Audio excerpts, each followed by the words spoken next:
We're here at the farm at Eddie's Hemp Farm, and we've had our inspector come in. The state inspector came in today, and he really enjoyed what he saw. He was pretty pumped up, pretty excited about it. So of course that made us pretty excited about it. So we figure there's about 30% of the growers that are, I'll say, professional. They're pretty professional at this. They're growing 100 acres. They're growing big, large acres.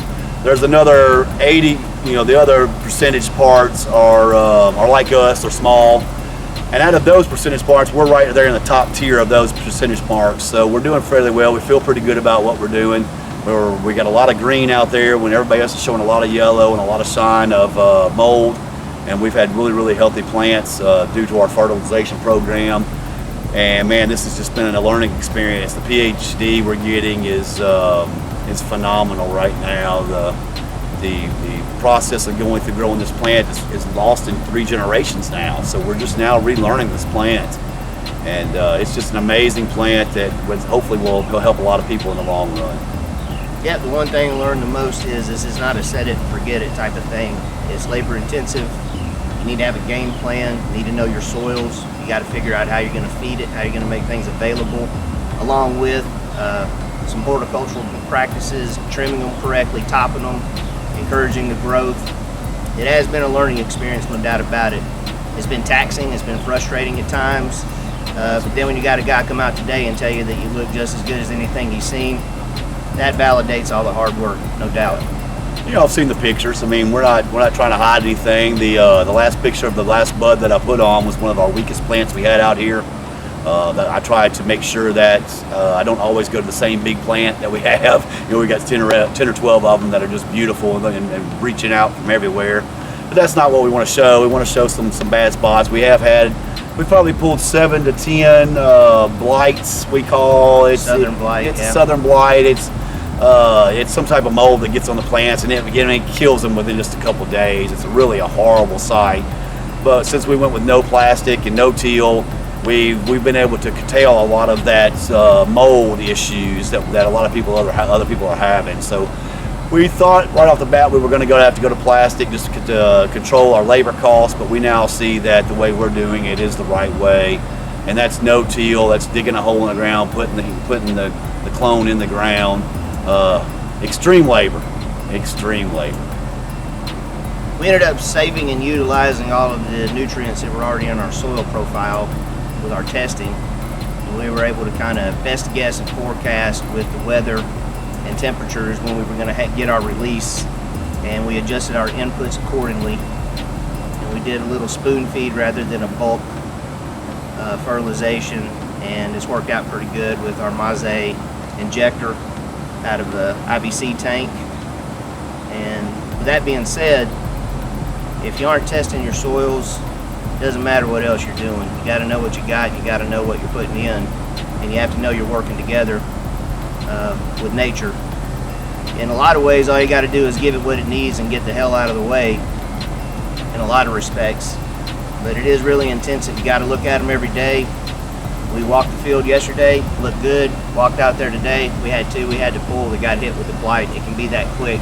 And as soon as you pull them, you see that white stuff right around the base of the root, and you yank them out, and you can see it on your root system. It'll make you cry. So it's when the fungal pressures have been minimal. We've got good airflow out here. We cut down a lot of trees to create that. We're in a good spot as far as air is concerned, geographically where we are. So that's been a godsend from that standpoint too.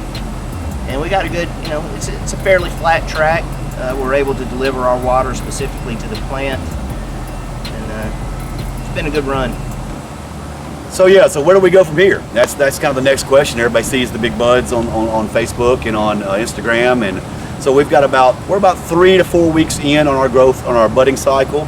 So we figure we're right at 5 to 6 weeks left. We're looking at mid-October to actually go in and cut some of these plants down.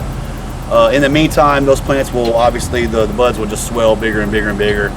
The trichomes on them, which the trichome's kind of the carrier of the CBD, and what it will do is it will build on the plant into a little mushroom, and it'll be a clear mushroom at start, and then as it starts to frost in, that's about the time when we get about 90% of those frosted in that we'll go ahead and pull our plants this year. we figure we're minimal THC because of the plant structures and the way they look and how green they are. So we're not sweating the THC a whole lot. The CBD we are sweating quite a bit, so we want to kind of push that to the end. We will start test. We will send a test off tomorrow to get the buds tested to see what CBD's in it, to see what THC's in it. We're going to go ahead and get the trichome test, or terpene profile test, and at the same time. So we'll do that about every 10 days. We'll take about 4 ounces, send in, get it tested, see as it comes back, and everything will relate to those tests on how and when we pull the plants.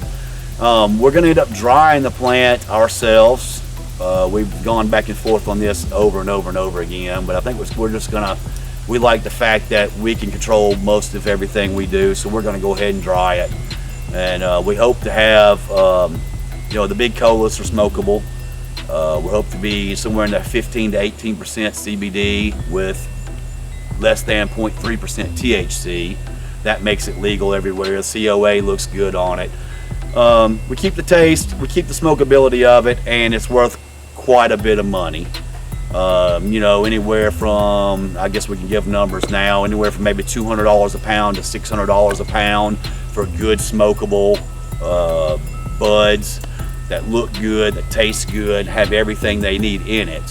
So we're looking at, a really good return on our money if we can do that. Now, the easiest part of this point is to mess this up is coming up, and that would be the drying and curing.